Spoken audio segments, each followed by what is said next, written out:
Meet the editors. ഉപരാഷ്ട്രപതിയെ ഒഴിപ്പിച്ചതോ എന്നാണ് ചോദ്യം.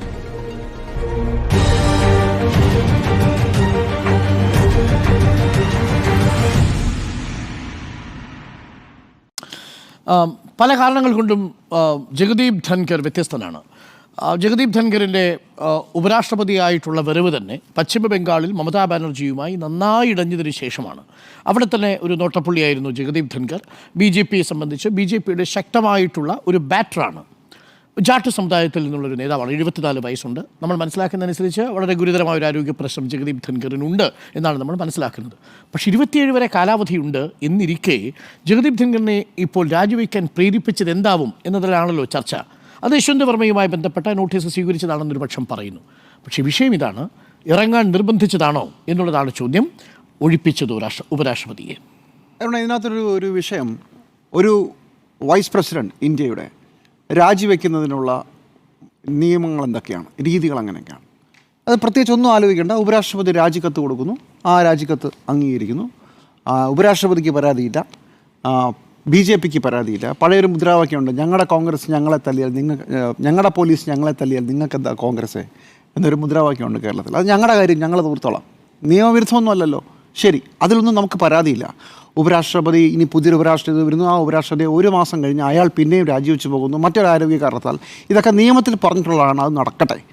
പക്ഷേ നമ്മുടെ നാട്ടിൽ പാർലമെൻറ്റ് എന്ന് പറയുന്ന സംവിധാനത്തിനകത്ത്, ഇന്ത്യയുടെ ജനാധിപത്യത്തിനകത്ത്, ഇന്ത്യൻ ഭരണഘടന വഴി നിർമ്മിതമായിരിക്കുന്ന ഒരുപാട് ഭരണഘടനാ സംവിധാനങ്ങൾക്കും പദവികൾക്കും ഒരു തുടർച്ചയുണ്ട്, ഒരു രീതിയുണ്ട്.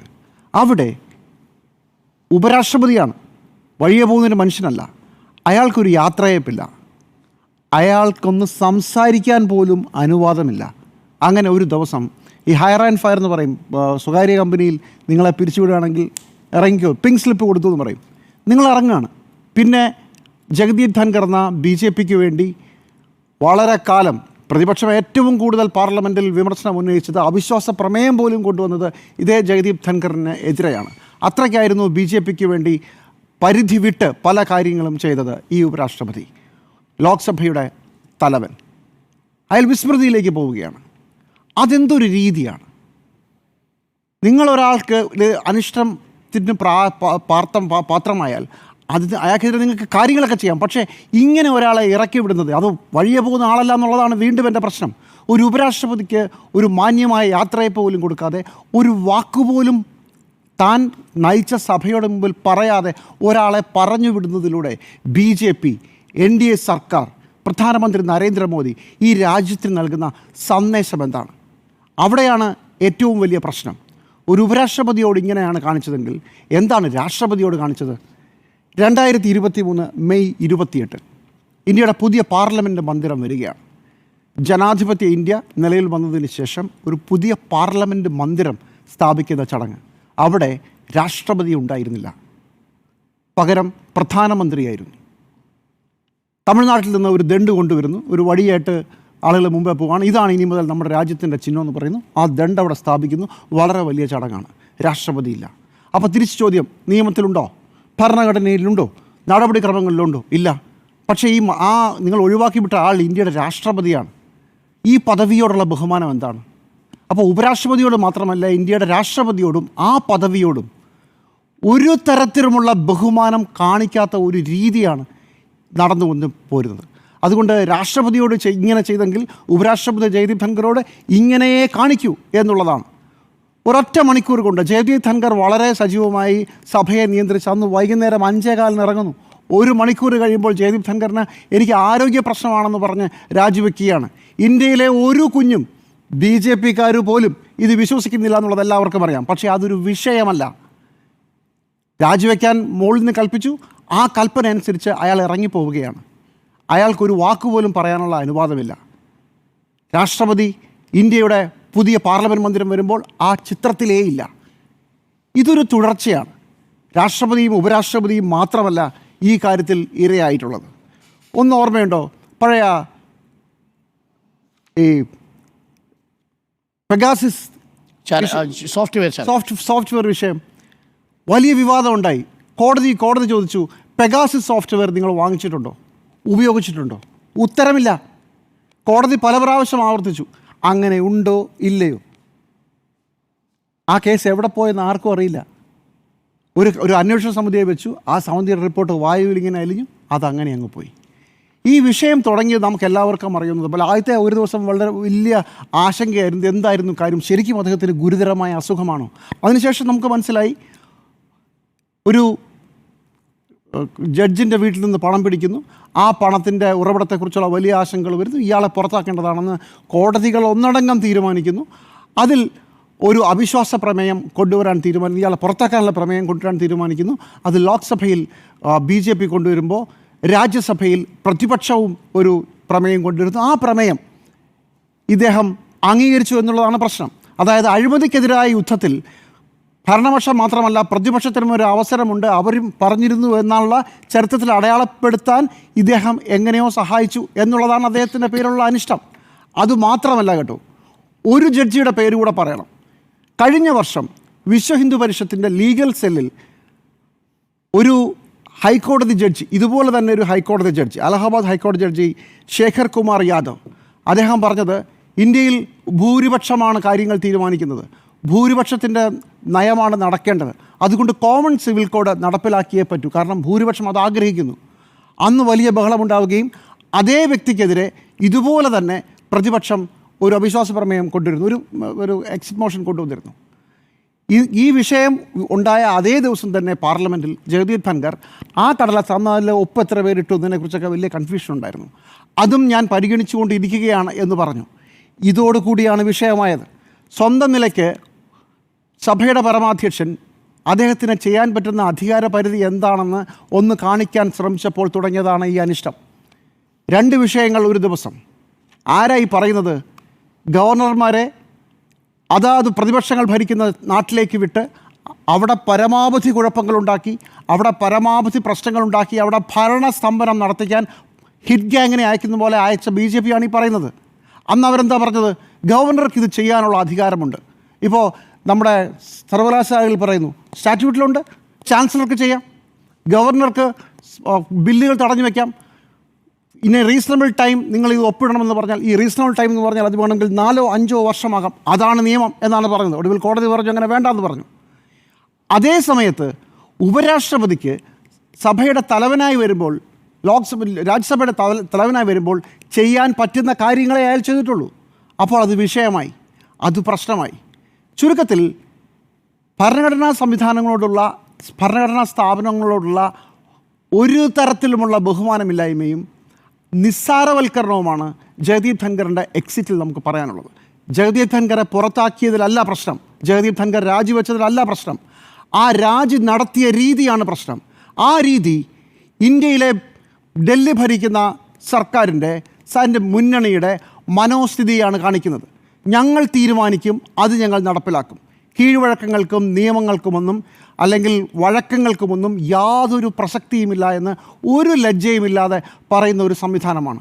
ഇതേ സമയത്ത് തന്നെയാണല്ലോ നമ്മളിപ്പോൾ ബീഹാറിൽ ഒരു 10-30 ലക്ഷം വോട്ടർമാർ പുറത്തു പോകുന്ന ഒരു സംഭവം കാണുന്നത്. 1-2 അല്ലേ, 30 ലക്ഷമാണ്. 7.5 കോടി ജനമുള്ള ഒരു നാട്ടിൽ 30 മുതൽ 50 ലക്ഷം വരെയുള്ള ആളുകൾ പുറത്തു പോവുകയാണ്. എന്താ അതിൻ്റെ പേര്? Special intense revision. അതനുസരിച്ച് ആധാർ കാർഡ് പോലും നിങ്ങളുടെ വോട്ടർ റൈറ്റ് തെളിയിക്കാനുള്ള രേഖയല്ല എന്നാണ് പറയുന്നത്. അപ്പോൾ കോടതി ചോദിച്ചു, അതായത് സുപ്രീം കോടതി ചോദിച്ചു, ആധാർ കാർഡോ റേഷൻ കാർഡോ എന്തിന്, ഇലക്ഷൻ അല്ലേ, ഇലക്ട്രൽ കാർഡെങ്കിലും സമ്മതിക്കുമോ? അത് പറ്റില്ല എന്ന് പറയുന്നു. അത് പറ്റില്ലെന്ന് മാത്രമല്ല, ആ വിഷയം കോടതി പരിഗണിച്ചുകൊണ്ടിരിക്കുമ്പോൾ, നമ്മൾ കാണുന്ന വാർത്ത കോടതി പരിഗണിച്ചുകൊണ്ടിരിക്കുമ്പോൾ ആ തീരുമാനം നടപ്പിലാവുകയാണ്. 30 ലക്ഷമോ 50 ലക്ഷമോ അതിനിടയ്ക്കുള്ള ആളുകൾ വോട്ടർ പട്ടികയിൽ നിന്ന് പുറത്തായിരിക്കുന്നു. സുപ്രീം കോടതിക്ക് സൗകര്യമുള്ളത് ചെയ്യാം എന്നുള്ള രീതിയിലുള്ള വെല്ലുവിളിയാണ്. അപ്പോൾ സുപ്രീം കോടതിയോടും വെല്ലുവിളിയാണ്. എന്തുകൊണ്ടാണ്? അത് തെരഞ്ഞെടുപ്പ് കമ്മീഷന് അങ്ങനെ ചെയ്യാനുള്ള അധികാരമുണ്ട്, സമ്മതിച്ചു. തെരഞ്ഞെടുപ്പ് കമ്മീഷന് ചെയ്യാനുള്ള അധികാരമുണ്ട്. പക്ഷേ തെരഞ്ഞെടുപ്പ് നടക്കുന്നതിൻ്റെ തലേ ദിവസമാണോ സാർ ഇങ്ങനെ ഒരു നടപടി നടത്തേണ്ടത്? അങ്ങനെ ഒരു നടപടി നടത്തിയാൽ തെരഞ്ഞെടുപ്പിന് മുമ്പ് അതിൽ എന്തെങ്കിലും കുഴപ്പങ്ങളുണ്ടെങ്കിൽ വോട്ടർമാർക്കും രാഷ്ട്രീയ പാർട്ടികൾക്കും അത് തിരുത്താനുള്ള അവസരമുണ്ടോ? ഇല്ല. 1 വർഷം കഴിഞ്ഞ് കേരളത്തിൽ തെരഞ്ഞെടുപ്പ് വരികയാണല്ലോ, എന്താ കേരളത്തിൽ ചെയ്യാത്തത്? 4 വർഷം കഴിഞ്ഞ് തെരഞ്ഞെടുപ്പ് നടക്കുന്ന സംസ്ഥാനങ്ങളുണ്ടല്ലോ, എന്താ അവിടെ ചെയ്യാത്തത്? തെരഞ്ഞെടുപ്പിൻ്റെ തലേ മാസം തെരഞ്ഞെടുപ്പ് നടക്കാൻ പോകുന്ന ഒരു സ്ഥലത്ത് നിങ്ങൾ 30 മുതൽ 50 ലക്ഷം വരെയുള്ള ആളുകളെ പുറത്താക്കാൻ പോവുകയാണ്. അതും നിയമവിധേയമാണ്. അപ്പോൾ ജഗദീപ് ധൻഖറെ പുറത്താക്കിയത് നിയമവിധേയം. രാഷ്ട്രപതിയെ പാർലമെൻറ്റിനുള്ളിൽ കയറ്റാതിരുന്നത് അത് നിയമവിധേയം. പെഗാസസിൻ്റെ കാര്യത്തിൽ അത് നിയമവിധേയം. കാരണം ഞങ്ങൾക്കങ്ങനെ എല്ലാ കാര്യവും പറയേണ്ട കാര്യമില്ല. ഏറ്റവും അവസാനം വോട്ടർമാരെ പുറത്താക്കുമ്പോൾ അതും നിയമവിധേയം. ഇങ്ങനെ നമ്മുടെ നാട്ടിലെ ഇതുവരെ വരുന്ന രീതികളോട്, ഇതുവരെയുള്ള വഴക്കങ്ങളോട് ഒരു തരത്തിലും വില കൽപ്പിക്കാതെ എന്തും ചെയ്യും എന്നുള്ള തീരുമാനത്തിൽ ഉറച്ചു നിൽക്കുന്ന ഒരു സർക്കാരിൽ നിന്ന് ഇതിലപ്പുറം പ്രതീക്ഷിക്കണം. ഇതിനിടയിൽ ഇല്ലാതായി പോകുന്നത് നമ്മുടെ പാർലമെൻ്ററി സംവിധാനത്തിൻ്റെ, നമ്മുടെ ഭരണഘടനാ രീതിയുടെ നല്ല വഴക്കങ്ങളാണ്. ആ വഴക്കങ്ങളാണ് ഇല്ലാതായി പോകുന്നത്. ജഗദീപ് ധൻഖർ ഒരു പക്ഷേ ഈയിടയ്ക്ക് ഒരാൾ ട്വിറ്ററിൽ പറഞ്ഞാണ്, ജഗദീപ് ധൻഖർ ഇത് അർഹിക്കുന്നു. കാരണം പശ്ചിമ ബംഗാളിൽ പോയി ഉണ്ടാക്കിയ കുഴപ്പങ്ങൾ ചില്ലറയൊന്നുമല്ല. പാർലമെൻറ്റിൽ പ്രതിപക്ഷത്തിനെതിരെ നടത്തിയ വിമർശനങ്ങൾ, പ്രതിപക്ഷത്തിനെതിരെ നടത്തിയ നിശ്ചിതമായ നടപടികൾ എല്ലാം ജഗദീപ് ധൻഖർ ചെയ്തതാണ്.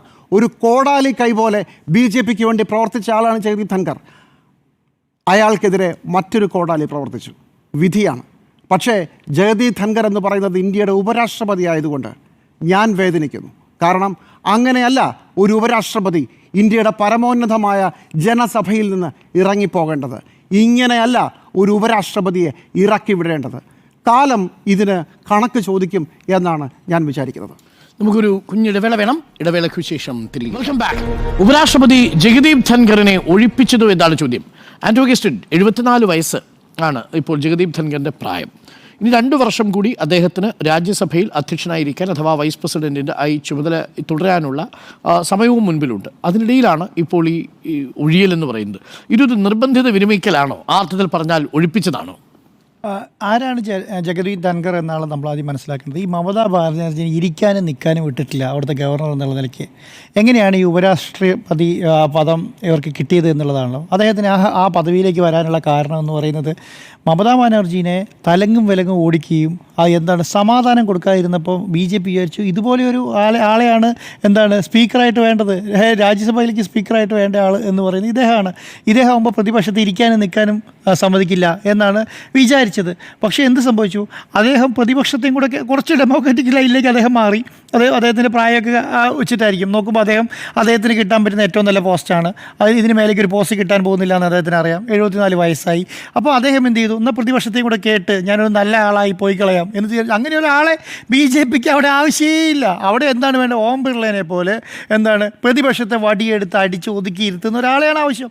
അതുപോലെ ആളാവാൻ ജഗദീപ് ധൻഖർ കഴിഞ്ഞിട്ടുണ്ടോ? അദ്ദേഹം അവിടെ ഇരുന്നേനെ. അദ്ദേഹത്തിന് ആ സംവിധാനത്തിൽ അങ്ങനെ കഴിഞ്ഞില്ല എന്നുള്ളതാണ്. ഓം ബിർള എന്താണ് പറയുന്നത്? ഇപ്പോൾ നമ്മുടെ ഈ യുദ്ധവുമായി ബന്ധപ്പെട്ട കാര്യത്തിനകത്ത് അടിയന്തര പ്രമേയം കൊണ്ടുവന്നല്ലോ പിന്നെ ലോകസഭയിൽ. അപ്പം ഈ നമ്മുടെ പ്രതിപക്ഷ നേതാവായ രാഹുൽ ഗാന്ധിനെ കേൾക്കാൻ പോലും തയ്യാറല്ല. ആ ഏരിയയിലേക്ക് മൈൻഡ് പോലും ചെയ്തിട്ടില്ല. അദ്ദേഹം പുറത്തുനിന്ന് പത്രസമ്മേളനം നടത്തി.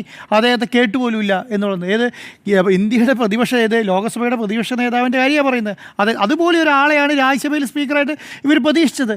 അങ്ങനെ ഒരാളല്ല. അദ്ദേഹം ചെറിയ മാറ്റങ്ങൾ BJPക്കാരെന്നുള്ളതിനേക്കാളും കൂടുതൽ കുറച്ച് മാറ്റം, അദ്ദേഹത്തിന് കുറച്ച് ബോധമൊക്കെ ഉള്ള കൂട്ടത്തിലാണ്. അദ്ദേഹം എന്ത് ചെയ്തു? അദ്ദേഹം ആ ലൈനിലേക്ക് മാറി. ഈ ഉപരാഷ്ട്രപതിയെ സംബന്ധിച്ചിടത്തോളം പ്രശ്നം എന്ന് പറഞ്ഞാൽ അദ്ദേഹം രാഷ്ട്രപതിയെ പോലെയല്ല. കുറച്ച് ജോലികളുണ്ട്. രാഷ്ട്രപതി എന്ന് പറഞ്ഞാൽ ഇവർ കൊടുക്കുന്ന സാധനത്തിൽ ഒപ്പിട്ട് തിരിച്ചു വിടുന്ന ഒരാളാണെന്നുള്ള നിലയ്ക്ക് അതിൽ കൂടുതൽ കാണേണ്ട കാര്യമില്ല. പക്ഷേ ഉപരാഷ്ട്രപതി എന്ന് പറഞ്ഞാൽ കുറച്ച് ജോലികളുണ്ട്. രാജ്യസഭ നോക്കണം, അവിടുത്തെ ബില്ലുകൾ പാസ്സാക്കണം, നിലപാടുകൾ സ്വീകരിക്കണം, അതൊക്കെ അദ്ദേഹം തീരുമാനിക്കേണ്ടത്. അതുപോലെയുള്ള സ്ഥലത്ത് ഉപരാഷ്ട്രപതിയെ പോലെ ഇതുപോലെ ജഗദീപ് ധൻഖറെ പോലെ ഒരാൾ പോരാ, ഒരു കോർ BJPക്കാരൻ വേണം എന്നുള്ളതായിരിക്കും ചിലപ്പോൾ BJPയുടെ ധാരണ. അതുകൊണ്ടായിരിക്കും അദ്ദേഹത്തോട് നമ്മൾ രാമായണം കെട്ടയും കിടക്കെ എടുത്ത് പോയിക്കോളാൻ പറഞ്ഞ് കേട്ടിട്ടില്ലേ?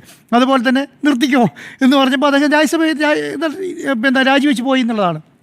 അടുത്ത കാലത്തൊന്നും നമ്മൾ ഒരു ഉപരാഷ്ട്രപതിയും ഇങ്ങനെ രാജിവെച്ച് പോയിട്ടില്ല കേട്ടോ. രാജിവെച്ചവരെല്ലാം രാഷ്ട്രപതിയായിട്ടുള്ളൂ. ഒരാൾ പോലും രാജിവെച്ചിട്ടില്ല. ഇന്ത്യ ചരിത്രത്തിലാണ് ഞാൻ പറയുന്നത്. സ്വതന്ത്ര ഇന്ത്യയുടെ ചരിത്രത്തിൽ ഒരു ഉപരാഷ്ട്രപതി പോലും ഒരു മണിക്കൂറുകൾ കൊണ്ട് രാജിവെച്ച് പോകുന്ന അവസ്ഥയുണ്ട്.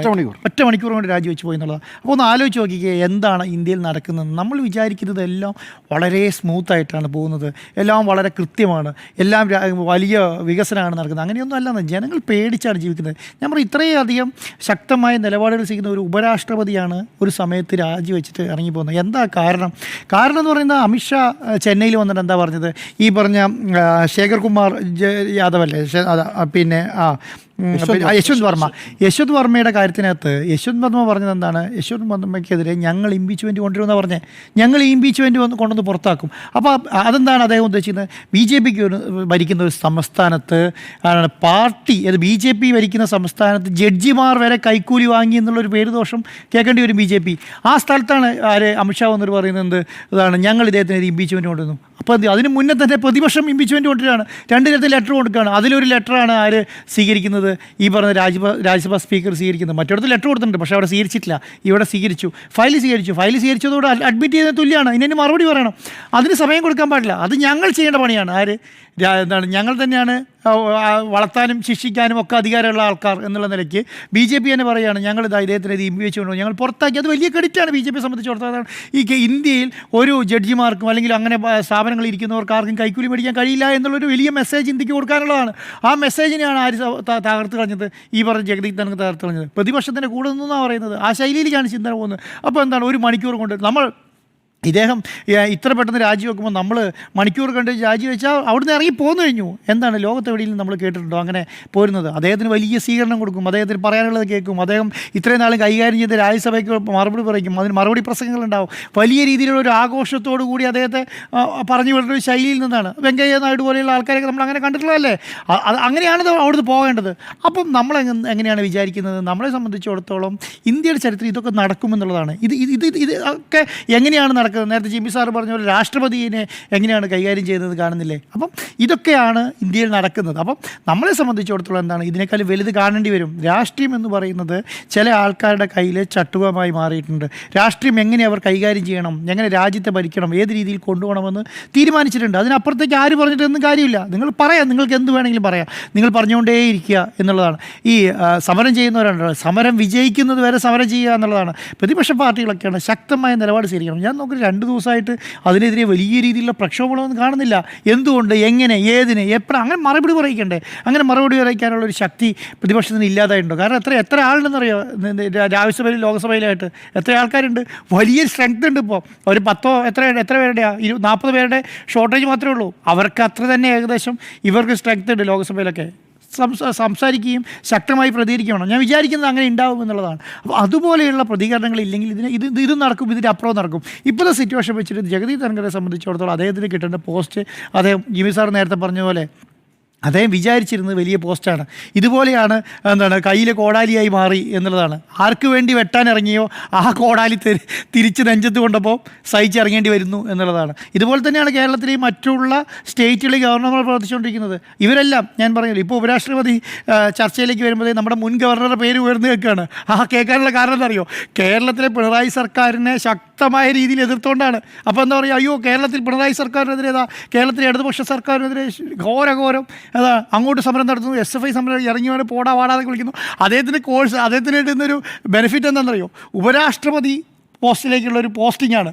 അതിലേക്കാണ് ചർച്ച പോകുന്നത്. ആരാണ്? ആരിഫ് മുഹമ്മദ് ഖാൻ്റെ കാര്യമാണ് പറഞ്ഞത്. ആരിഫ് മുഹമ്മദ് ഖാനെ ഉപരാഷ്ട്രപതിയാക്കാം. അപ്പോൾ എന്താണ് അതിനൊരു ചില സ്കൂളിലൊക്കെ നമ്മൾ വിട്ടു പഠിപ്പിക്കുമല്ലോ, ഈ സ്കൂൾ വിട്ട് പഠിപ്പിച്ച് ഇന്ന ആളാക്കാം, മറ്റേ സ്കൂൾ വിട്ട് പഠിപ്പിച്ചാൽ ഇന്ന ആളാക്കാം. അതുപോലെ ഇപ്പോഴത്തെ കേരളത്തിലെ ഇന്ത്യയിലെയും ഗവർണർമാർ അതാണ്. പ്രതിപക്ഷ പാർട്ടികൾ ഭരിക്കുന്ന സംസ്ഥാനങ്ങളിൽ വിടുന്നു, നല്ല ആൾ ഉഷാറാണോ നോക്കും, എങ്ങനെ ഈ പറഞ്ഞ പ്രതിപക്ഷത്തെ അടിച്ചിരുത്താനുള്ള ശേഷിയുണ്ടോ? അങ്ങനെയുണ്ടെങ്കിൽ നിങ്ങൾക്ക് എവിടേക്ക് മത്സരിക്കാം? ഉപരാഷ്ട്രപതി പോസ്റ്റിലേക്ക് മത്സരിക്കാം. രാജ്യസഭയിൽ നിങ്ങൾ അങ്ങനെ പെർഫോം ചെയ്യണം. അങ്ങനെ പെർഫോം ചെയ്തില്ലെങ്കിൽ നിങ്ങൾ രാജിക്കത്ത് എഴുതി അവിടെ കൊടുത്തോളൂ, പോയി ഒപ്പിട്ട് കൊടുത്താൽ മാത്രം മതി എന്നുള്ളതാണ് മെസ്സേജ്. അപ്പോൾ ഇതിനപ്പുറം ഒന്നും പറയാനില്ല. ജഗദീപ് ധൻഖറെ സംബന്ധിച്ചിടത്തോളം ഇതിൽ ഒന്നും ചെയ്യാനില്ല എന്നുള്ളതാണ്. അവിടെ അമിത്ഷാനെയും നരേന്ദ്രമോദിയും JP നദ്ദയോടും വെല്ലുവിളിച്ച് നിൽക്കാൻ കഴിയില്ല. JP നദ്ദ ഇവർ വിളിച്ച യോഗത്തിൽ, ഉപരാഷ്ട്രപതി വിളിക്കുന്ന യോഗത്തിലേക്ക്, ആരാണ് രാജ്യസഭാ സ്പീക്കർ വിളിക്കുന്ന യോഗത്തിലേക്ക് JP നദ്ദ പോലും ചെല്ലുന്നില്ല. മനസ്സിലായോ? അവരെ എൽമുരുകൻ എന്ന് പറഞ്ഞൊരു സാധാരണ മന്ത്രിയെ പറഞ്ഞു വിടുകയാണ്. അദ്ദേഹം മതി, നിങ്ങൾക്ക് പറ്റി അത്രേ ഉള്ളൂ, അത്ര കേട്ടാൽ മതി എന്ന് പറയുകയാണ്. അതെങ്ങനെയാണ്? അത് വരുന്നില്ല എന്നുള്ള കാര്യം അറിയിക്കുന്ന പോലുമില്ല. അങ്ങനെയുള്ള ഒരു സ്ഥലത്ത് ഉപരാഷ്ട്രപതി ഇരിക്കേണ്ട എന്നുള്ളത് അദ്ദേഹം എടുത്ത നിലപാടാണ്. ആ നിലപാട് അദ്ദേഹത്തിൻ്റെ നിലപാടാണ്. ഞാൻ പറയുന്നത് വേറെ ഒരു BJPയുടെ നേതാവാണെങ്കിൽ അങ്ങനെ നിലപാടെടുത്ത് ഇറങ്ങും എന്ന് ഞാൻ വിചാരിക്കുന്നില്ല. ഫൈറ്റ് ചെയ്യുന്നതിനൂടെ, മറ്റുള്ളവരെ അടിച്ചൊതുക്കുന്നതിന് കൂടെ അദ്ദേഹം ആ ഒരു നിലപാട് സ്വീകരിക്കാനുള്ള കാണിച്ചൊരു ഇതുണ്ട്. അതൊരു മെസ്സേജാണ്. ഇന്ത്യയിൽ നടക്കുന്ന BJPക്ക് വേണ്ടി ഈ അഘോരാത്രം പ്രവർത്തിക്കുന്ന ആൾക്കാർക്കുള്ളൊരു മെസ്സേജ് കൂടിയാണ്. അവസാനം നിങ്ങളും ഇവർക്കെതിരെ ആണ് മെസ്സേജായിട്ട്, ഇവർക്കെതിരെ പ്രവർത്തിക്കുകയാണ്, നിങ്ങളുടെ അവസ്ഥ ഇതാണ് എന്നുള്ള അദ്ദേഹം കാണിച്ചു കൊടുക്കാമെന്നായിരിക്കും അദ്ദേഹം ഉദ്ദേശിച്ചിട്ടുണ്ടാവും. അപ്പോൾ അദ്ദേഹം സിമ്പിളായിട്ട് പറഞ്ഞു, എനിക്കെന്ത് ആരോഗ്യ പ്രശ്നമാണ്, ഞാൻ രാജിവെക്കുന്നു, ഒന്നും പറഞ്ഞില്ല, ഞാൻ അദ്ദേഹം ഇറങ്ങിപ്പോകുന്നു എന്നുള്ളതാണ്. അപ്പോൾ ഒഴിപ്പിച്ചതാണോ എന്ന് ചോദിച്ചാൽ ഒഴിപ്പിച്ചതാണ് എന്നുള്ളതാണ് എൻ്റെ അഭിപ്രായം. ഓക്കെ, സുജയ, ഇതൊരു അപ്രതീക്ഷിതമായ തീരുമാനമാണ്. നമ്മുടെ ഇന്ത്യയുടെ രാഷ്ട്രീയ ചരിത്രത്തിൽ ഇങ്ങനെ ഒരു ഉപരാഷ്ട്രപതി ഇത്ര പെട്ടെന്ന് ആ സ്ഥാനത്തുനിന്ന് രാജിവെച്ചൊഴിഞ്ഞ ചരിത്രം കേട്ടിട്ടില്ല. ഒന്നുകിൽ നേരത്തെ ആന്റോ കൃഷ്ണൻ പറഞ്ഞതുപോലെ പ്രസിഡന്റ് ആവാൻ വേണ്ടി രാജിവെക്കുന്നു. വെങ്കയ്യ നായിഡുവിന് കൊടുത്തൊരു സാഹചര്യം പോലും ഇവിടെ ജഗദീപ് ധൻഖറിന് കൊടുക്കുന്നില്ല. ഒന്നുമല്ലെങ്കിലും ബി ജെ പിക്ക് വേണ്ടി കുറേ കാലം പശ്ചിമ ബംഗാളിൽ ബാറ്റ് ചെയ്തൊരു ബാറ്റ്സ്മാൻ അല്ലേ, ഇങ്ങനെ റണ്ണൗട്ട് ആവുന്നത് കഷ്ടമല്ലേ? പുറത്താക്കിയതാണോ, ഒഴിപ്പിച്ചതാണോ ജഗദീപ് ധൻഖറിനെ? ഒഴിപ്പിക്കാനല്ലോ ചെയ്തത്, അദ്ദേഹം രാജിക്കത്ത് കൊടുത്തു എന്നാണ് ഞാൻ മനസ്സിലാക്കുന്നത്. താങ്കളും അത് ശ്രദ്ധിച്ചിട്ടുണ്ടാവും. രാഷ്ട്രപതിയുടെ വസതിയിലേക്ക്, ഔദ്യോഗിക വസതിയിലേക്ക് അങ്ങോട്ടേക്ക് അപ്പോയിൻമെന്റ് പോലും എടുക്കാതെ ജഗദീപ് ധൻഖർ ചെല്ലുകയായിരുന്നു. അല്ലാതെ നരേന്ദ്രമോദി വന്ന് കഴുത്തിന് കുത്തിപ്പിടിച്ച് ഇറക്കി വിടുകയൊന്നുമല്ലായിരുന്നു. നിങ്ങളുടെയൊക്കെ പ്രത്യേകിച്ചും ജിമ്മി സാർ പറയുന്നത് കേട്ടാൽ തോന്നും, ആൻഡോ സാർ പറഞ്ഞത് കേട്ടാലും തോന്നും വന്ന് ജഗദീപ് ധൻഖറിനോട് ഇറങ്ങിപ്പോടാ എന്ന് പറഞ്ഞ് ഇറക്കി വിട്ടതുപോലെയുള്ളൊരു ഫീലാണ്. അങ്ങനെ ഒരു ഫീലാണ് പറഞ്ഞതല്ല. അതാണ് കണ്ടില്ലേ, ആൻഡോ സാർ ഉദ്ദേശിച്ചിട്ടുണ്ടാവില്ല, പക്ഷെ ജിമ്മി സാർ ഉദ്ദേശിച്ചു. അപ്പോൾ അങ്ങനെ ഒരു ഫീൽ ഇവിടെ ക്രിയേറ്റ് ചെയ്യാൻ ശ്രമിക്കുന്നുണ്ട്. പക്ഷേ യഥാർത്ഥത്തിൽ നടന്നത് എന്താണ്? ജഗദീപ് ധൻഖറിനെ ഇപ്പോൾ വലിയ രീതിയിൽ വൈറ്റ് വാഷ് ചെയ്യുന്നുണ്ട്. ഡോക്ടർ അരുണിന്റെ ടേൺ വരുമ്പോഴേക്കും അത് കുറച്ചുകൂടി നല്ല രീതിയിൽ ഏറ്റവും നല്ല പെയിന്റ് കൊണ്ടുള്ള ഒരു വൈറ്റ് വാഷ് ഞാൻ പ്രതീക്ഷിക്കുന്നുണ്ട്. അതിന് മുമ്പാണല്ലോ ജഗദീപ് ധൻഖറിനെ, കാരണം ഇറക്കി എല്ലാവരും എന്റെ ആൾക്കാരാണ്, എനിക്ക് പ്രത്യേകിച്ച് ആൾക്കാരൊന്നുമില്ല. അപ്പോൾ ഞാൻ ഈ വിഷയത്തിലേക്ക് വരാം. നമ്മുടെ പശ്ചിമ ബംഗാളിലെ ആരിഫ് മുഹമ്മദ് ഖാനാണ്, ഞാൻ തടസ്സപ്പെടുത്തുന്നില്ല. ശരി, ഓക്കെ. അപ്പോൾ എന്തായാലും ജഗദീപ് ധൻഖറിനെ ഒഴിപ്പിച്ചതാണോ എന്ന് ചോദിച്ചു കഴിഞ്ഞാൽ അങ്ങനെ ഒഴിപ്പിച്ചു എന്നുള്ളത് അതൊരു നറേറ്റീവാണ്.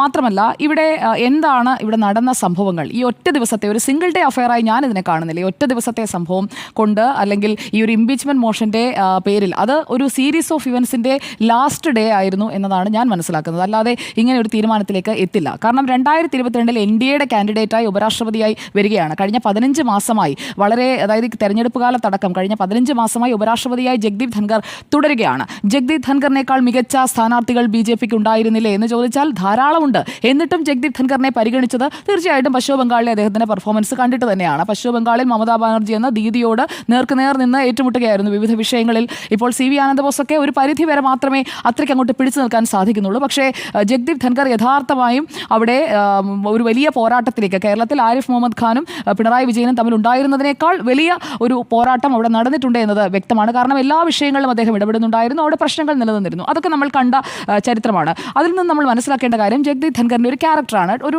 ടഫ് ക്യാരക്ടറാണ്, ടഫ് ബൈ നേച്ചർ എന്ന് വേണമെങ്കിൽ നമുക്കതിനെ പറയാം. അതോടൊപ്പം തന്നെ അദ്ദേഹത്തിന് ഏതെങ്കിലും രാഷ്ട്രീയ പാർട്ടിയോട് പ്രത്യേകിച്ച് മമതയുള്ള, അല്ലെങ്കിൽ ഏതെങ്കിലും രാഷ്ട്രീയ പാർട്ടിയുടെ ആളായി പണ്ട് മുതലേ പ്രവർത്തിച്ചു വന്ന ആൾ, അങ്ങനെയുള്ള പ്രത്യേകിച്ച് മേൽവിലാസങ്ങളൊന്നും ജഗദീപ് ധൻഖറിന് ഇല്ല എന്നതും ഒരു വസ്തുതയാണ്. അദ്ദേഹം ജനതാ പാർട്ടി, ഈ ദേവിലാൽ ആ കാലഘട്ടത്തിൽ അങ്ങനെ വന്ന ഒരാളാണെന്നാണ് ഞാൻ മനസ്സിലാക്കുന്നത്. ദേവിലാലിൻ്റെ ഒക്കെ ഒരു ഇൻഫ്ലുവൻസിൽ അങ്ങനെ ജനതാ പാർട്ടിയിലേക്ക് വന്ന് അങ്ങനത്തെ ഒരു ക്യാരക്ടറാണ് അദ്ദേഹത്തിന്. ഇപ്പോൾ അദ്ദേഹത്തിന് സംഭവിച്ചിരിക്കുന്ന മാറ്റങ്ങൾ, അത് ഈ ഉപരാഷ്ട്രപതിയായി മാറിയതിനു ശേഷമുള്ള കഴിഞ്ഞ 15 മാസത്തെ അദ്ദേഹത്തിൻ്റെ നീക്കങ്ങൾ, അദ്ദേഹം നടത്തിയിട്ടുള്ള സംഭാഷണങ്ങൾ, അതൊക്കെ പല പല ആർക്കൈവിൽ നിന്ന്, പിന്നെ അദ്ദേഹവുമായി നേരിട്ട് പ്രവർത്തിച്ചിട്ടുള്ള ആളുകളിൽ നിന്ന്, അങ്ങനെയുള്ള ട്രസ്റ്റഡ് സോഴ്സസിൽ നിന്ന് കിട്ടുന്നത് വളരെ രസകരമായ മറ്റൊരു ചിത്രം കൂടിയാണ്. അതിലേക്ക് കൂടി നമുക്ക് വരാം. അദ്ദേഹം ഒരു വളരെ വലിയ പൊളിറ്റിക്കൽ അംബീഷൻസ് ഉള്ള ഒരു വ്യക്തിയാണ് ജഗദീപ് ധൻഖർ. അത് പശ്ചിമ ബംഗാളിൽ നിന്ന് ഇവിടേക്ക് ഉപരാഷ്ട്രപതിയായി വരുന്ന ആദ്യ മാസങ്ങളിൽ തന്നെ അദ്ദേഹത്തിൻ്റെ പല പ്രതികരണങ്ങളിൽ നിന്നും വ്യക്തമാണ്. രാജസ്ഥാനിൽ നിന്ന് ഉള്ള ഒരു ജാട്ട് നേതാവാണ്. ആ ജാട്ട് വിഭാഗത്തിൻ്റെ നേതാവ് എന്ന രീതിയിൽ, അല്ലെങ്കിൽ ആ ഒരു കമ്മ്യൂണിറ്റിയിൽ നിന്ന് വരുന്ന ആൾ എന്ന രീതിയിൽ വലിയ രീതിയിൽ അദ്ദേഹത്തിന് ഒരു അതേക്കുറിച്ച് വലിയൊരു ബോധ്യമുള്ള, അല്ലെങ്കിൽ ആ ഒരു താനൊരു ജാട്ടാണ് എന്നത് വലിയ ഒരു എന്തോ സംഭവമാണ് എന്ന രീതിയിൽ എപ്പോഴും പ്രകടിപ്പിക്കുന്ന ഒരു ആൾ കൂടിയാണ് ഇദ്ദേഹം എന്നുള്ളതാണ്.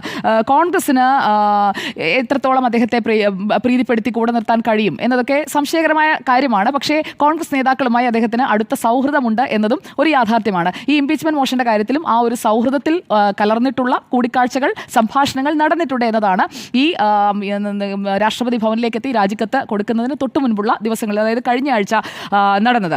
ഇവിടെ രാജേഷ് പൈലറ്റിന്റെ മരണത്തിന് ശേഷം സച്ചിൻ പൈലറ്റ് വരുന്നു. ഈ സച്ചിൻ പൈലറ്റ് ആ ഒരു പൊളിറ്റിക്കൽ ലെഗസി ഏറ്റെടുക്കുന്നു. ധൻഖറാണ് ഒരു MP സ്ഥാനം, അതായത് സച്ചിൻ പൈലറ്റിന്റെ ഒരു എഫക്റ്റ് കുറയ്ക്കുന്നതിന് വേണ്ടിയാണ് ധൻഖറിനെ മറുഭാഗത്തുള്ള ഒരു ജാട്ട് നേതാവായിട്ട് BJP ഉയർത്തിക്കാട്ടുന്നത്. അങ്ങനെയാണ് അദ്ദേഹത്തിൻ്റെ ഒരു പൊളിറ്റിക്കൽ കരിയർ, അദ്ദേഹം വന്ന് ഇവിടെ ഈ ഉപരാഷ്ട്രപതി പദത്തിൽ വന്ന് ലാൻഡ് ചെയ്യുന്നത്.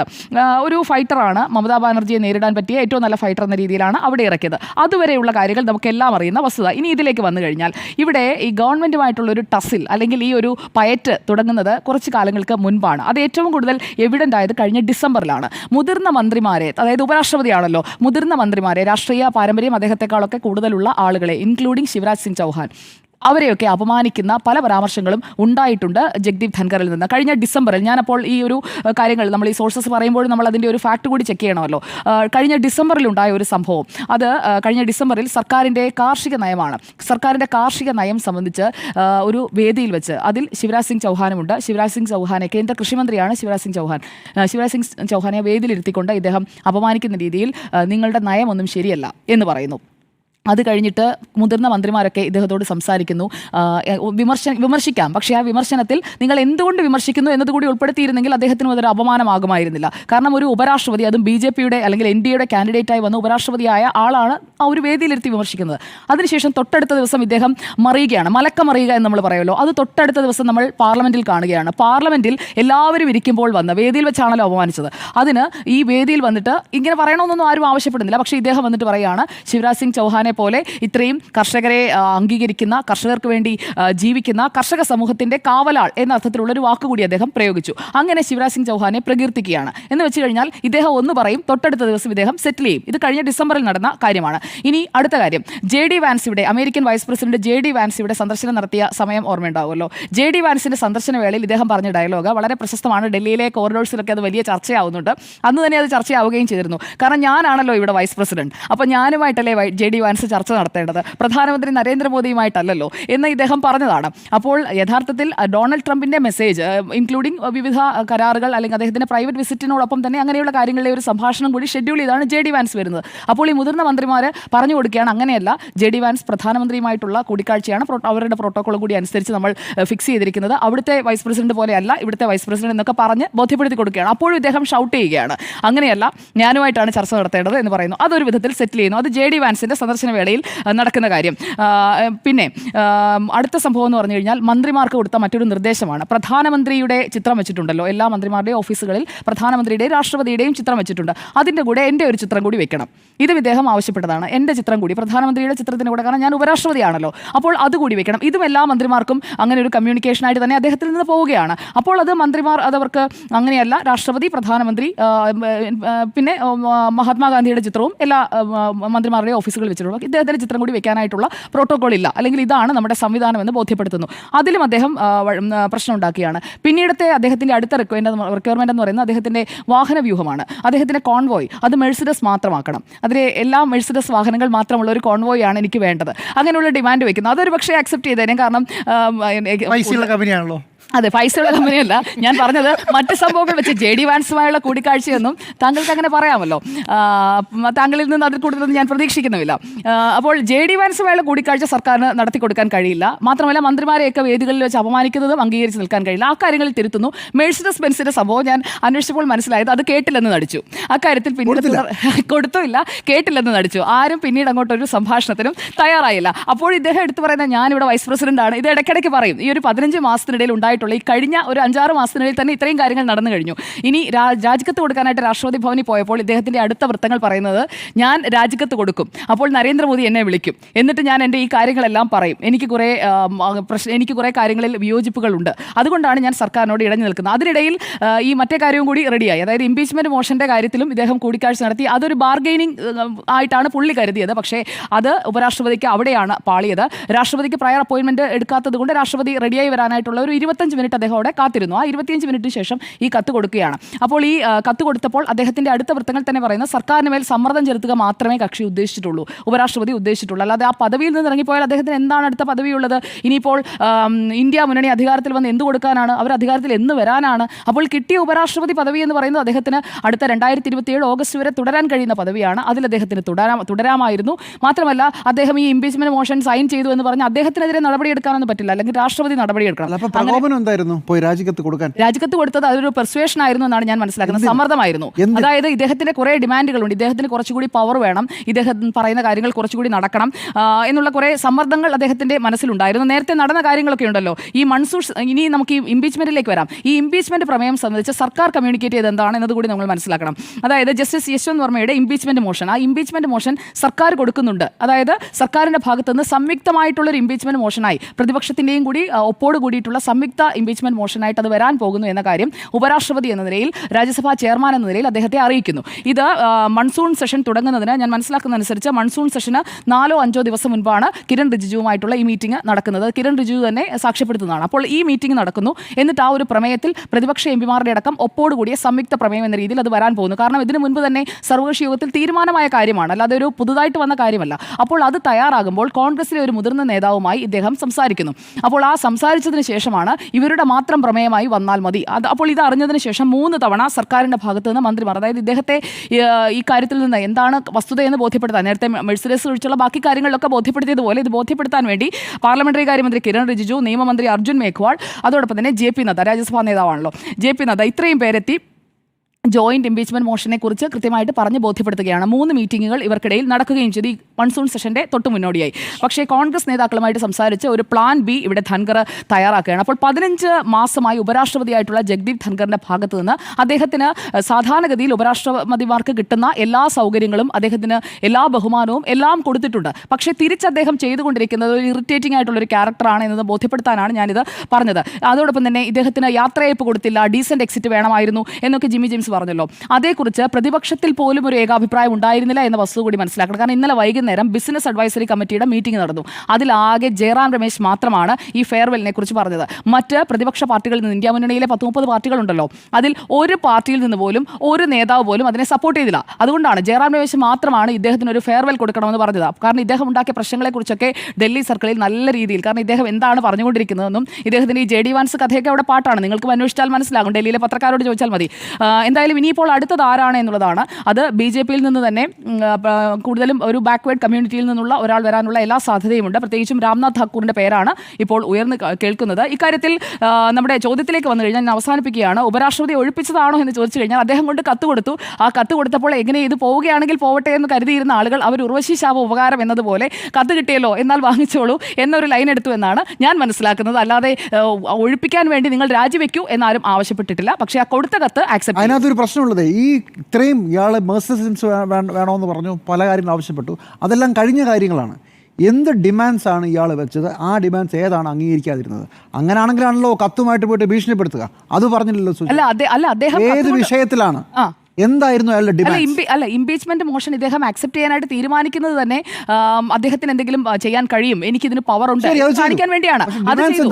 അത് ചെയ്തു. അതിന് മുൻപ് തന്നെ അദ്ദേഹം ആവശ്യപ്പെട്ടിരുന്ന ഒന്ന് ഞാൻ നേരത്തെ പറഞ്ഞല്ലോ, ഈ ഫോട്ടോ വെക്കുന്ന അടക്കമുള്ള ഈ പെറ്റി ഇഷ്യൂസ് ആണ്, നോൺ ഇഷ്യൂസ് ആണ് ഇദ്ദേഹത്തിൻ്റെത് മുഴുവൻ. ഇദ്ദേഹത്തിന് ഉപരാഷ്ട്രപതി എന്ന നിലയിൽ കിട്ടേണ്ട ഒരു ബഹുമാനവും അദ്ദേഹത്തിന്റെ ഒരു പവറും, അദ്ദേഹം യഥാർത്ഥത്തിൽ ഉപരാഷ്ട്രപതി, രാഷ്ട്രപതി, പ്രധാനമന്ത്രി തുടങ്ങിയ ഓരോ ഫോട്ടോ വെക്കാത്തത് കൊണ്ട് ആവശ്യത്തിന് വേണ്ടിയിട്ടാണ് ഈ രാജ്യത്ത് വെക്കാത്തതുകൊണ്ടല്ല, ഫോട്ടോ വെക്കുന്ന അടക്കമുള്ള പെറ്റി ഇഷ്യൂസിൽ ഇദ്ദേഹം തിരിച്ച് കൊമ്പ് കോർത്തിട്ടുള്ളതാണ്. അതായത് അതൊക്കെ പിന്നീട് മാനിക്കപ്പെടാതെ പോകുന്നു. അപ്പോൾ എങ്കിൽ പിന്നെ കോൺഗ്രസുമായി ചേർന്നേക്കാം, അല്ലെങ്കിൽ കോൺഗ്രസിന്റെ കളിക്കൊപ്പം നിന്നേക്കാം എന്ന് വെച്ചുകൊണ്ടുള്ള അദ്ദേഹത്തെ ഒരു ക്ലിയർ പൊളിറ്റീഷ്യനായിട്ട് ഞാൻ കരുതുന്നില്ല. അദ്ദേഹം പശ്ചിമ ബംഗാളിൽ കാണിച്ചതുപോലെ തന്നെ അദ്ദേഹം ഇറിറ്റേറ്റഡ് ആയപ്പോൾ കാണിച്ച ഒരു തന്ത്രമാണിത്. പക്ഷേ അത് പാളിപ്പോയി. പകരം ഇനി വരാൻ പോകുന്നത് ആരിഫ് മുഹമ്മദ് ഖാൻ ആണെങ്കിൽ സ്വന്തമായിട്ട് പല്ലു ഡോക്ടറെ വെക്കാത്തതിന്റെ പേരിൽ സർക്കാരുമായിട്ട് കലഹിച്ച കക്ഷിയാണ്. ഫോട്ടോ വയ്ക്കാൻ പറ്റാത്തതിന്റെ പേരിൽ രാഷ്ട്രപതി ഉപരാഷ്ട്രപതി സ്ഥാനം രാജിവെച്ചു. ഇങ്ങനെയുള്ള കുറേ ഐറ്റങ്ങളുണ്ടല്ലോ സുജയ, എന്നെ അത്ഭുതപ്പെടുത്തുക. ഒന്നാലോചിച്ച് നോക്കി. എന്നാൽ യഥാർത്ഥത്തിലുള്ള വസ്തുത അതാണോ? ജാട്ട് കമ്മ്യൂണിറ്റിയിൽപ്പെട്ട രാജസ്ഥാനിലെ വളരെ നിർണായക സ്വാധീനമുള്ള ഒരു കുടുംബത്തിൽ നിന്ന് വരുന്ന, ഇപ്പോഴും ജാട്ട് പൊളിറ്റിക്സിൽ തൻ്റേതായ ചലനം സൃഷ്ടിക്കാൻ കഴിയുമെന്ന് കോൺഗ്രസ് അടക്കം അവർ വിശ്വസിക്കുന്ന ഒരാളാണ്. 2022 ജഗദീപ് ധൻഖറിനെ പ്രസിഡന്റ് ഉപരാഷ്ട്രപതി സ്ഥാനത്തേക്ക് കൊണ്ടുവന്നത് എന്തിനാ? മമതാ ബാനർജിയോട് ചെയ്ത ഇറിറ്റേറ്റിംഗ് ക്യാരക്ടറിനുള്ള ഗിഫ്റ്റ് ആയിരുന്നില്ല. That was not a political gift. പകരം എന്താ, 2022 നടക്കാൻ പോകുന്ന ലോക്സഭാ തെരഞ്ഞെടുപ്പ്, ഹരിയാനയിലും രാജസ്ഥാനിലും ആസന്നമായിരുന്ന നിയമസഭാ തെരഞ്ഞെടുപ്പുകൾ, ആ തെരഞ്ഞെടുപ്പുകൾക്ക് ജാട്ട് കമ്മ്യൂണിറ്റി ഒപ്പം നിർത്തണമെങ്കിൽ പിന്നെ ജാട്ട് വിഭാഗത്തിൽപ്പെട്ട ജഗദീപ് ധൻഖറിനെ ഒരു നിർണായക സ്ഥാനത്ത് പ്രതിഷ്ഠിക്കണം. അതായിരുന്നു BJPയുടെ നീക്കം. അത് ചെയ്തു. 4 ഇടങ്ങളിൽ നീറ്റായിട്ട് BJP അങ്ങ് പൊട്ടി. ഞാനതിൻ്റെ കൂടുതൽ വിശദാംശങ്ങളിലേക്ക് വരാം. എവിടെ? രാജസ്ഥാനിൽ. പിന്നെ രാജസ്ഥാൻ നിയമസഭ പിടിച്ചു, ഹരിയാന പിടിച്ചു. അത് രണ്ടും ജാട്ട് കമ്മ്യൂണിറ്റി ജഗദീപ് ധൻഖറിൻ്റെ തോളിലേറി സഞ്ചരിച്ചു. പലതവണ ജഗദീപ് ധൻഖർ ഇവിടെ പോയി ഇതേ കർഷകർക്ക് വേണ്ടി, ഇതേ BJPക്ക് വേണ്ടിയിട്ട് അവിടെ പ്രചരണം നടത്തിയിട്ടുണ്ട്. സുജയ, നിങ്ങളുടെ ഇറിറ്റേറ്റിംഗ് ക്യാരക്ടർ എന്ന് പറയുന്ന Jagdeep Dhankhar use and throw, അതാണ് BJPയുടെ പോളിസി. അതൊരിക്കൽ കൂടി തെളിഞ്ഞിരിക്കുന്നു ജഗദീപ് ധൻഖറുടെ കാര്യത്തിൽ. ഇടവേളയ്ക്ക് ശേഷം ഞാൻ തിരിച്ചു വരാം. Welcome back. ഒഴിപ്പിച്ചതാണോ എന്നാണ് ചോദ്യം. ജഗദീപ് ധൻഖറിന് ഒരു പൂർവാശ്രമമുണ്ട്. ജഗദീപ് ധൻഖർ യഥാർത്ഥത്തിൽ ഒരു BJP രാഷ്ട്രീയ പ്രവർത്തകനായി മാറുന്നത് 2015-16 ശേഷമാണ് എന്നാണ് ഞാൻ മനസ്സിലാക്കുന്നത്. 2019 അദ്ദേഹത്തെ പശ്ചിമ ബംഗാളിലേക്ക് ഈ ഉത്തരവാദിത്വം ഏൽപ്പിച്ച് വിടുന്നത്, ഗവർണർ എന്ന നിലയിലേക്ക് വിടുന്നത്. അതിനു മുമ്പ് ഒരു പൂർവാശ്രമം ജഗദീപ് ധൻഖറിനുണ്ടായിരുന്നു. ജഗദീപ് ധൻഖർ കോൺഗ്രസ് ടിക്കറ്റിൽ നിന്ന് മത്സരിച്ച് ലോക്സഭയിലേക്ക് എത്തിയ നേതാവായിരുന്നു. 1989 ജനതാദളിൻ്റെ ടിക്കറ്റിൽ ലോക്സഭയിലേക്ക് ജും എന്ന കോൺസ്റ്റിറ്റ്യുവൻസിയിലേക്ക് എത്തിയ ലോക്സഭാ MP ആയിരുന്നു ജഗദീപ് ധൻഖർ. 1989 മുതൽ 93 വരെയുള്ള കാലത്ത്. 93 ജനതാദളിൽ നിന്ന് കണ്ടം ചാടി, ജനതാദളിൽ നിന്ന് മാറി കോൺഗ്രസിലേക്ക് പോയി. അന്ന് കോൺഗ്രസിൻ്റെ നിയമസഭാ ടിക്കറ്റിൽ കിഷൻഗഡ് നിയമസഭാ മണ്ഡലത്തിൽ നിന്ന് വിജയിച്ച രാജസ്ഥാനിലെ MLA ആയിരുന്നു ഈ പറയുന്ന ജഗദീപ് ധൻഖർ. ആദ്യം ജനതാദൾ ടിക്കറ്റിൽ നിന്ന് ലോക്സഭയിലേക്ക് വിജയിക്കുക, പിന്നീട് മറികണ്ഠം ചാടി കോൺഗ്രസിലെത്തുക, കോൺഗ്രസിലെത്തിയതിനു ശേഷം അവിടെ നിന്ന് നിയമസഭയിലേക്ക് പോവുക, നിയമസഭയിൽ പോയതിനു ശേഷം പിന്നീട് ഒരു ദീർഘകാലം അദ്ദേഹത്തെ രാഷ്ട്രീയമായിട്ട് കാണാനുണ്ടായിരുന്നില്ല. അദ്ദേഹം സുപ്രീം കോടതിയിലെ ഒരു മുതിർന്ന അഭിഭാഷകരായിരുന്നു. അതിനുശേഷം പിന്നീട് BJPയിലേക്ക് എത്തുന്നത് എങ്ങനെയാണ്? BJPയുടെ നാഷണൽ കൺവീനറായിട്ട്, ലോ ആൻഡ് ലീഗൽ അഫയേഴ്സ് ഡിപ്പാർട്ട്മെൻറ്റിൻ്റെ നാഷണൽ കൺവീനറായിട്ടാണ് ജഗദീപ് ധൻഖർ വരുന്നത്. ജനതാദൾ, കോൺഗ്രസ്, BJP, ഇതാണ് ജഗദീപ് ധൻഖറിൻ്റെ പൂർവാശ്രമം എന്ന് പറയുന്നത്. ഇതേപോലെയുള്ള ഒരാളുണ്ടെന്നേ, Arif Mohammad Khan. Janata Dal, Congress, BSP, then BJP. അതിനുശേഷം ഇവിടെ നിന്ന് കുറച്ച് SFI പിള്ളേരെ പള്ളും പറഞ്ഞു പോയി. അതാണ് നമ്മളുടെ ആരിഫ് മുഹമ്മദ് ഖാനും ജഗദീപ് ധൻഖറുമുള്ള ഒരു താരതമ്യം എന്ന് പറയുന്നത്. അപ്പോൾ പറ്റിയ ടീമാണ് രണ്ടുപേരും. മാറി ആരിഫ് മുഹമ്മദ് ഖാൻ വരുന്നുണ്ട് എന്നുണ്ടെങ്കിൽ അത് സീറ്റിന് പറ്റിയ കാര്യം കൂടിയാണ്. ഇനി എന്തിനാണ് ജഗദീപ് ധൻഖർ ഇത്ര തിടുക്കപ്പെട്ട് രാജി സമർപ്പിച്ചത്? ഹിന്ദുസ്ഥാൻ ടൈംസിൻ്റെ ചില പ്രധാനപ്പെട്ട റിപ്പോർട്ടർമാർ പറയുന്നൊരു കാര്യമുണ്ട്. അവർ അത് റിപ്പോർട്ട് ചെയ്യുകയും ചെയ്തിട്ടുണ്ട്. കിരൺ റിജ്ജു ജഗദീപ് ധൻഖറിനെ കണ്ടു എന്നത് സുജയ പറഞ്ഞത് കറക്റ്റാണ്. പറഞ്ഞത് എന്തിനു വേണ്ടിയായിരുന്നു? ലോക്സഭയിൽ ഈ യശ്വന്ത് വർമ്മയെ ഇംപീച്ച് ചെയ്യാനുള്ള പ്രമേയം അവതരിപ്പിച്ചിട്ടുണ്ടെന്നും പ്രതിപക്ഷ നേതാവ് അടക്കം അതിനോട് സഹകരിക്കാമെന്ന് അറിയിച്ചിട്ടുണ്ടെന്നും അവിടെയുള്ള പ്രൊസീജിയർ ഇപ്പോൾ തുടങ്ങാൻ പോവുകയാണെന്നാണ് പറഞ്ഞിരിക്കുന്നത്. യശ്വന്ത് വർമ്മയെ ലോക്സഭയിൽ ഇംപീച്ച് ചെയ്യുന്ന പ്രോസസ്സുമായിട്ട് സർക്കാർ മുന്നോട്ട് പോകുമ്പോൾ, നമ്മളതിനെ ഗവൺമെൻറ്റിൻ്റെ ബിസിനസ് എന്നാണല്ലോ പറയുക, അതുമായിട്ട് മുന്നോട്ട് പോകുന്ന സമയത്ത് രാജ്യസഭയിൽ ഇങ്ങനെ പ്രതിപക്ഷ നേതാവ് കൊടുത്തൊരു നോട്ടീസ് എന്തിനാണ് ജഗദീപ് ധൻഖർ സ്വീകരിച്ചത്? എന്താ അതിന് പിന്നിലെ പൊളിറ്റിക്സ് എന്ന് പറയുന്നത്? എന്തിനു വേണ്ടിയായിരിക്കും ഈ ഇംപീച്ച്മെൻറ്റ് പ്രമേയവുമായി ബന്ധപ്പെട്ട് BJP ഉപരാഷ്ട്രപതിയെ ജഗദീപ് ധൻഖറിനെ വലിയധികം സമ്മർദ്ദത്തിലാക്കിയത്? ഇദ്ദേഹം നേരത്തെ തന്നെ ചില റിപ്പോർട്ടർമാരോട് പറയുന്നുണ്ടായിരുന്നു, എനിക്ക് ഇവിടുത്തെ റൂൾസ് അനുസരിച്ച് പ്രവർത്തിക്കാൻ കഴിയുന്നില്ല, വലിയ സമ്മർദ്ദമാണ് മുകളിൽ നിന്നുണ്ടാക്കുന്നതെന്ന്. അത് ഫോട്ടോ വയ്ക്കാത്തതിൻ്റെ മെഴ്സിഡസ് ബെൻസിൻ്റെ കാര്യത്തിലല്ല, ഈ പ്രതിപക്ഷ നേതാക്കളുമായിട്ടുള്ള പല ഇടപാടുകളിലും പല കാര്യങ്ങളിലും എനിക്ക് നിഷ്പക്ഷമായ നിലപാടെടുക്കാൻ എനിക്ക് മുകളിൽ നിന്ന് സമ്മർദ്ദമുണ്ടായിരുന്നുവെന്ന് ഹിന്ദുസ്ഥാൻ ടൈംസിലെ റിപ്പോർട്ടർമാരോട് ജഗദീപ് ധൻഖർ നേരത്തെ തന്നെ പരാതി പറഞ്ഞിരുന്നു. കഴിഞ്ഞ 3-4 അങ്ങനെയാണെങ്കിൽ ശനിയും ഞായറും മുതിർന്ന കോൺഗ്രസ് നേതാക്കളുമായി ഡൽഹിയിലെ പ്രശസ്തമായ ഒരു ഹോട്ടലിൽ വെച്ച് കൂടിക്കാഴ്ച നടത്തിയതാണ്. ഇപ്പോൾ BJPയുടെ അദ്ദേഹം ഉപരാഷ്ട്രപതിയല്ലേ, കാണുന്നതിന് എന്താ കുഴപ്പം? അവിടുത്തെ ഏറ്റവും മുതിർന്ന കോൺഗ്രസിലെ ഇരിക്കുന്ന കോൺഗ്രസിലെ നേതാക്കൾ BJP. അതാണ് ഞാൻ പറഞ്ഞത്, യൂസ് ആൻഡ് ത്രോ രാഷ്ട്രീയമാണ് BJP കാണിക്കുന്നത്. അദ്ദേഹത്തിന് അതിൽ നിരാശയുണ്ടായിരുന്നു പല വിഷയങ്ങളിലും. ഞാൻ വരാം എന്താ വിഷയമെന്ന്. യഥാർത്ഥത്തിൽ എന്താ പ്രശ്നം? കുറച്ച് നാളുകളായിട്ട് ഇദ്ദേഹം കോട്ടയിലെ ഒരു കോച്ചിങ് സെൻറ്ററിൻ്റെ ഭാഗത്ത് ഇദ്ദേഹം അവരെ വളരെ കൃത്യമായിട്ട് വിമർശിക്കുന്നുണ്ട്. വാരിക്കുഴികളാണ് കോട്ടയിൽ തീർത്തിരിക്കുന്നത്, വലിയ മാഫിയ അവിടെ പ്രവർത്തിക്കുന്നുണ്ടെന്നാണ് ഇദ്ദേഹം ആരോപിക്കുന്നത്. കോട്ട ആരുടെ കോൺസ്റ്റിറ്റ്യുവൻസി എന്നറിയാമോ? ലോക്സഭാ സ്പീക്കറായ ഓം ബിർളയുടെ കോൺസ്റ്റിറ്റ്യുവൻസിയാണ്. ആ കോൺസ്റ്റിറ്റ്യുവൻസി കേന്ദ്രീകരിച്ച് കുറച്ച് നാളായിട്ട് പ്രവർത്തനം തുടങ്ങിയതാണ്. ഈ രാജസ്ഥാനിലെ ജാട്ട് കമ്മ്യൂണിറ്റി അങ്ങനെ അണ്ടർ എസ്റ്റിമേറ്റ് ചെയ്യേണ്ടെന്നേ. ഇദ്ദേഹത്തിൻ്റെ മുഖം വെച്ചുകൊണ്ടാണ് 2024 രാജസ്ഥാനിലും പഞ്ചാബിലും ഹരിയാനയിലും ലോക്സഭാ സീറ്റുകളിലേക്ക്, രാജസ്ഥാൻ്റെയും ഹരിയാനയുടെയും നിയമസഭാ സീറ്റുകളിലേക്ക് BJP വലിയ രീതിയിൽ വിജയിച്ചു കയറിയത്. 11 മുതൽ 15% വരെ വോട്ട് പ്രസൻസ് ഉണ്ട് രാജസ്ഥാനിൽ ജാട്ട് കമ്മ്യൂണിറ്റിക്ക്.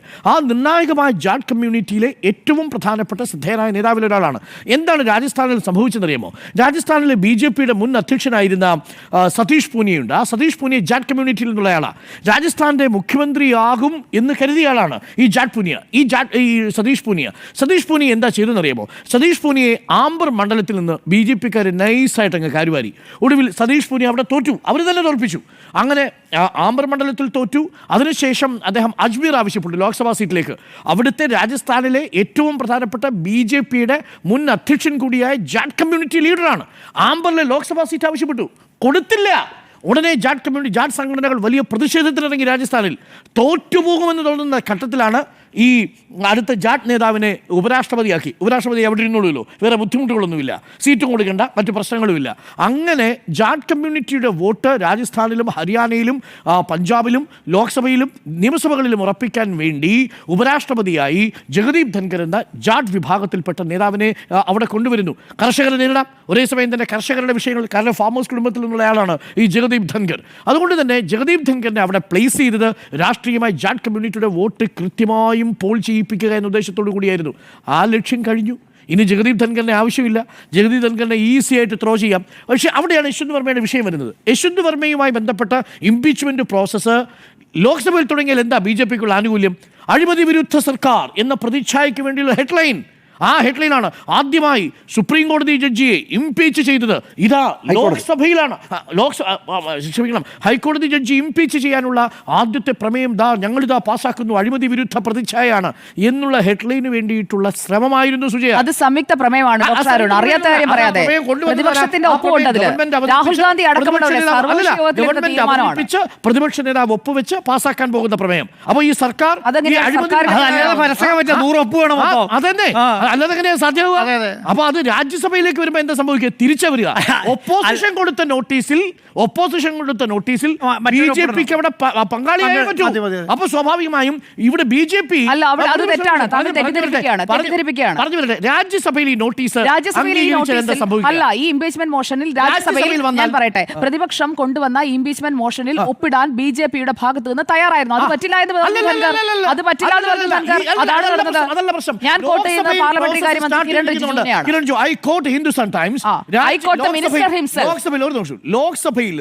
ലോക്സഭയിൽ ഈ പ്രമേയം ഇപ്പോൾ പ്രോസസ്സ് ചെയ്ത് തുടങ്ങിയിരിക്കുന്നു.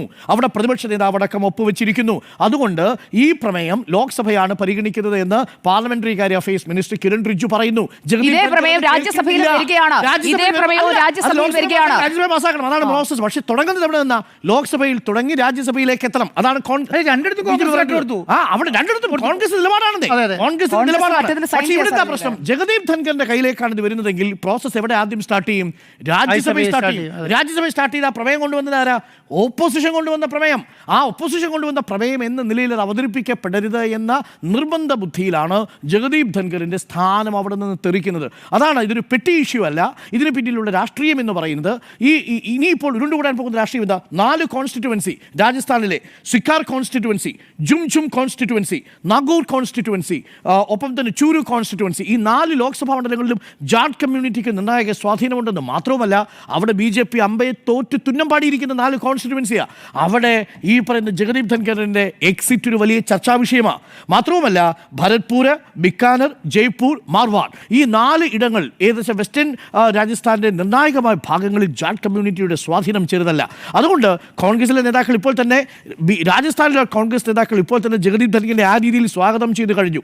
ഇനി കണ്ടറിയണം കോശി എന്ത് സംഭവിക്കുമെന്ന്. പക്ഷേ ഈ ജഗദീപ് ധൻഖറിനെ കോൺഗ്രസ് എന്ത് വിശ്വാസത്തിലെടുക്കും എന്നുള്ളതും ഒരു പ്രധാനപ്പെട്ട ചോദ്യമാണ്. മാത്രമല്ല ഈ വിഷയത്തിലൊന്നും അന്ന് 2024 ഇംപീച്ച്മെൻറ്റ് ചെയ്യാൻ വേണ്ടിയിട്ട് പ്രതിപക്ഷം നോട്ടീസ് കൊടുത്തതാണ്. അന്ന് 3MC അടക്കമുള്ള ആളുകൾ അന്ന് അതിനെ പിന്തുണച്ചില്ല എന്നുള്ളതും ഒരു വസ്തുതയെ നമ്മൾ മുൻപിൽ നിൽക്കുന്നു. അപ്പോൾ ചുരുക്കത്തിൽ ഒറ്റ കാര്യമേ ഉള്ളൂ, ജഗദീപ് ധൻഖറിനെ ഇപ്പോൾ പുറംതള്ളുമ്പോൾ അതൊരിക്കൽ കൂടി യൂസ് ആൻഡ് ത്രോ പൊളിറ്റിക്സ് അല്ലേ എന്നാണ് ജാട്ട് സംഘടനയിൽപ്പെട്ട ആളുകൾ ചോദിക്കുന്നത്. ആ ചോദ്യം ചോദിക്കുന്നതിൽ ലോജിക്കുണ്ട് എന്നാണ് എൻ്റെ ടേക്ക്. അപ്പോൾ പുറത്താക്കിയതോ എന്ന ചോദ്യത്തിന് പുറത്താക്കിയത് തന്നെയാണ് എന്നാണ് എൻ്റെ മറുപടി. ഒരു ഇടവേള വേണം. ഇടവേളയ്ക്ക് ശേഷം നമുക്കിതിൻ്റെ കൂടുതൽ ചർച്ചയിലേക്ക് വരാം. ഉപരാഷ്ട്രപതിയെ ഒഴിപ്പിച്ചതോ എന്നാണ് ചോദ്യം. ഉപരാഷ്ട്രപതിയെ ഒഴിപ്പിച്ചത് എന്നാണ് 4 പേരുടെയും അഭിപ്രായം. യെസ് എന്ന് 4.